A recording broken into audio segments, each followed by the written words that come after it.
yung pinakaimportante na yung peace of mind. Yun Yeah. talaga yung na-realize ko. Kasi karamihan sa atin, we seek for happiness.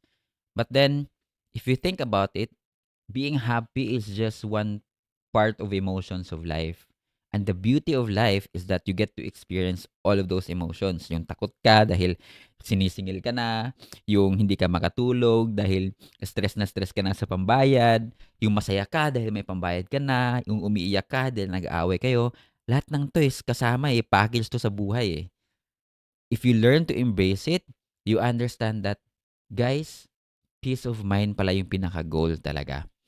And if you have those finances drilled down, if nabayaran mo lahat ng utang mo, and if you're a family man and you're able to provide for your family, and you see them peacefully sleeping at night, that's the peace of mind that I wish for all of us.